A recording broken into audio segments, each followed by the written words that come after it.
Hey guys, welcome back. David from Unqualified Critics. Today I'm sharing with you my review of the AtGames Legends Ultimate Arcade Machine. Now, full disclosure, AtGames sent me this unit at no cost to me, but my opinions that follow are my own. You guys know the drill. I'm not afraid to criticize stuff and even ruffle some feathers at times, so let's jump in. And if you're enjoying the channel, please hit that subscribe button and join the UC Army. We're an independent channel and every subscribe, like, comment, and video share helps big time. Thanks guys, super appreciate it. The AtGames Legends Ultimate is a lot of things in one. It includes a large list of games out of the box, 350 to be exact, from several different platforms, arcade but also consoles, and multiple consoles at that. You can add more games to it via USB. It offers a cloud game streaming service, in fact multiple cloud gaming stream services. Multiple control options, plug in your own controller, play with the joystick, use the spinner, etc. Multiple paid services, pay by the hour game streaming from their servers, paid monthly unlimited access to a list of retro arcade titles, and even multiple ways to stream games from their servers or stream them from your PC. Are you confused? I was confused too. It's a lot to wrap your head around. There's a lot here, and I think that's ultimately a good thing, even if it's sometimes hard to understand what's fully available with the AtGames Legends Ultimate.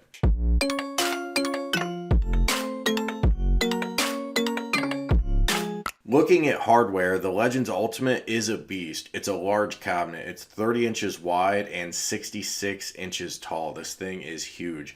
I don't have a weight for it. Walmart lists this as 10 pounds, although that's clearly wrong and it's quite a bit heavier than that. It comes mostly pre-assembled in a very large crate-sized box. Very easy to put together. It took me about 10 minutes compared to about 45 minutes to assemble an Arcade 1-Up Plus riser. The AtGames Legends Ultimate feels very solid. It's a single body with no separate risers, so it doesn't move around at all when you play. The Arcade 1-Up shifts slightly in its riser, and I never noticed it much before. It never really bothered me, but now I do kind of notice it, especially after playing on this and feeling just how solid it is. Now, as I've noted before in another video, the appearance of this cabinet I feel is more premium in person than looks or even video does it justice. The marquee, for example, looks very good in person. It almost shimmers, it lights up bright, yet there is no light bleed, except through some translucent plastic screws on the front of it, which is kind of a cool if unconventional look.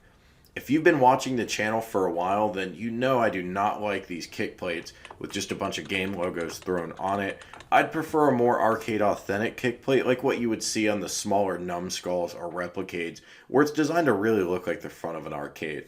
But fair play to AtGames, this is a multi-cade, so I guess here it does work to display a bunch of different logos. I like the chrome trim and the high gloss black finish of the panels. It looks pretty good. I don't love multi-game art. I kind of prefer an arcade that looks like a single game, but again, it does make sense here because this is a cabinet where its whole value proposition is playing a lot of different games. So for appearance-wise, my only real issue is the control panel. There are a huge number of colors here. It's very busy. I don't think all of the pieces coordinate, and in fact, I think they clash. I don't think this is a great-looking design, but take a look at the image and make up your own mind. For audio, there are stereo speakers that are basically front firing. They're kind of weirdly tilted below the marquee, but they're not downward firing. I think this is to make the machine less deep. They sound good and they use a 100-point volume control. Hi-fi, these are not, but for retro gaming, they're perfectly adequate. You may be interested in replacing them with better speakers or adding like an inline amp if you plan to do a lot of modern gaming on this cabinet. That's not something I plan to do, so for my purposes, these speakers work great. I appreciate that the games have custom bezel artwork to fill out this very large 16:9 monitor, but I would have preferred a 4:3 screen for my purposes of playing retro games. Your mileage may vary there. The monitor itself looks very good. It's a couple steps above what you get with even the newest Arcade 1-Ups, most noticeably with the black levels being superior here.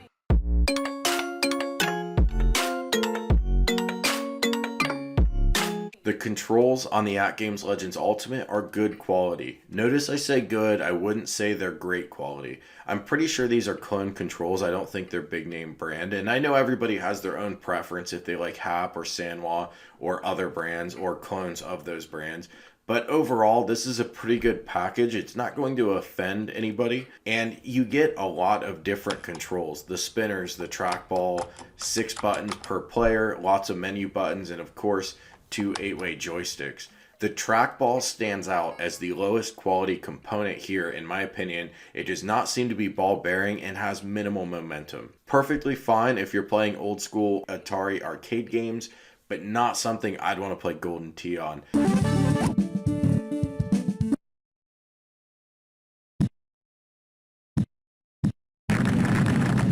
And I should clarify, Golden Tee does not come on this cabinet, but that's a game a number of people have added to it. So that seems to be a use case people seem to like here. If you want Golden Tee, get the arcade one up Golden Tee. I would not advise playing it here. The spinners are nice, then spin freely. I'd say they're a step below the GRS spinner and a step above the arcade one up upgraded spinner. Now I'm not talking about that original dial piece of junk that we originally got with Asteroids, but the upgraded spinner that itself was pretty good. So I have no issue with this spinner, except again the appearance. It almost looks like a rose gold color, but alongside chrome and red and all these different shades, it kind of looks weird.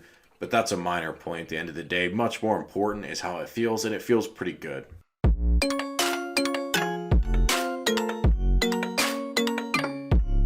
When it comes to game selection, there's a lot here on the Legends Ultimate, and as a player personally, just having this for the past week, I've only scratched the surface. Now, it has a large list of games, and to manage it, you can filter it by platform. I, of course, stick with mostly arcade ROMs, and that's easily selectable, and then you don't even see the console games, which was helpful for me. I don't want my view of games cluttered up with stuff I don't want to play. You can also filter by things like control type, so specifically looking at spinner games or trackball games, etc. Now, I've spent a good chunk of my playtime using the ArcadeNet retro game streaming service. I specify retro because this is different from that streaming service that they also offer where you'll pay by the hour to, say, stream games from Steam. ArcadeNet is currently free, but it will eventually be paid, and I do not know what it will cost. I'm hoping it's a low annual fee, 20, 30 bucks a year, something like that. I'm hoping it's not $10, $15 a month. If it's a reasonable annual fee, though, I would definitely play it. The game list here is very solid, and they've included several SNK games, including my beloved Metal Slug, so I'm stoked about that. And they say they're going to continue to add more available cloud games. The complete list of pre-installed games separate from ArcadeNet, there's 350 games, is available online, and I'll put a link below if you're interested in that. The quality of streaming the ArcadeNet games is good. I consistently get 60 frames per second, and I have a very modest internet connection, which on Wi-Fi, I typically get around 60 megs per second. Weirdly, the game menu is different for the streamed games than what it looks like with the regular games, so it's kind of jarringly a different experience, and you don't get the custom bezel artwork, but those are minor quibbles. That doesn't stop me from playing the ArcadeNet games. Beyond all of that, you can also bring your own game. There's a free third-party tool available to package up your ROMs that you own to be played on the Legends Ultimate. I'll put a link below. I tried this for a handful of games. For some games, I got it to work. Others, I did not. Interestingly, the way the Legends Ultimate handles emulation is kind of weird, and that each game is packaged with its own emulator that the system reads as one big file. So it's up to you when you're adding a game to identify the correct emulator for each game. Very different from, say, adding games to your Nintendo Classic with Hackchi, if you're used to that. It's not particularly hard, but it is different and it's more time consuming. Did I mention the Legends Ultimate is flexible? You can configure almost everything. And for example, I did a bring your own game with Clax, an arcade game that I love, and the B button, not the A button, was being used to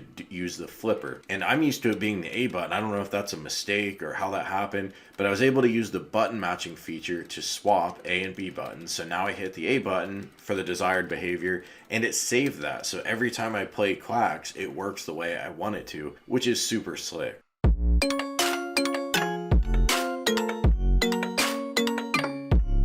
ongoing support. As you've probably heard, the Legends Ultimate receives regular firmware updates over Wi-Fi or the Ethernet connection, and they're constantly adding new features and user interface improvements.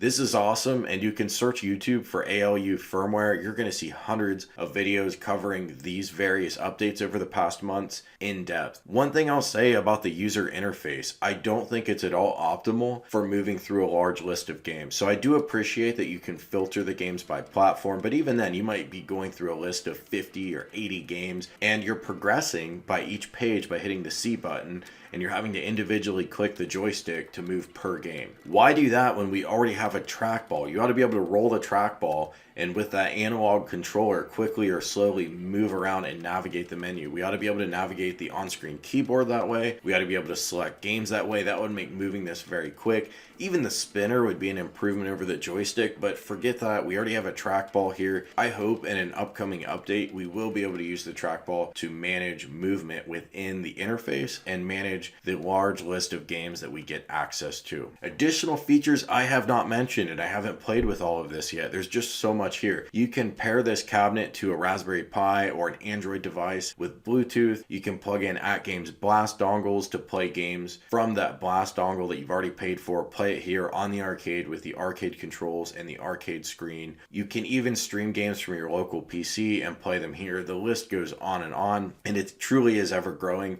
with those firmware updates. Bottom line on the Legends Ultimate, if you're interested in a multicade, it is hard to beat this at $600. The product is pretty different from Arcade 1-Up, so it's hard to make a direct comparison, but in terms of value, the ALU wins hands down. I love my Arcade 1-Ups, and I'm not going to get rid of them just because I have a multicade. They're just very different. I look forward to getting more Arcade 1-Ups. There's just not a multicade that can replace having a replica of your favorite arcade machine, or better yet, several of your favorite arcade machines. But I'm glad AtGames has provided this cabinet. I'm glad I got to play it because I wrote this off when it was initially launched, and even after some of the early positive reviews, I was not interested, and I've said as much. But AtGames has made a big bet with this. It's very clear they're all in on this product succeeding. They've invested a lot of engineering resources to just constantly upgrade it to respond to community feedback, and if retail availability is any indication, that bet is paying off. And I know it's frustrating when this stuff isn't available at retail, but the other side of that means there's a healthy demand for it, and you can better believe a lot of people are scrambling to get these things in the supply chain and available. Now, we never know what kind of delays are coming, but we do know for now there will be more AtGames Legends Ultimate shipping from Walmart.com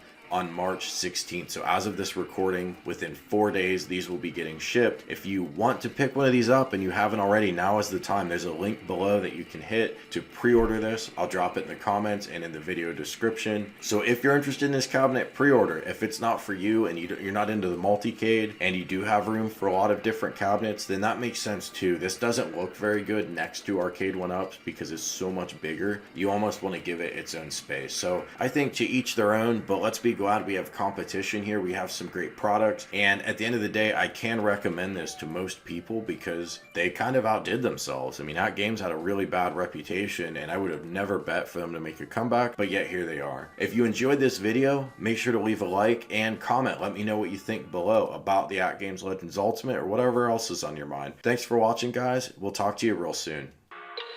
I love everything. Fire spreading all around my room. My world's so bright, it's hard to breathe, but that's alright. Hush.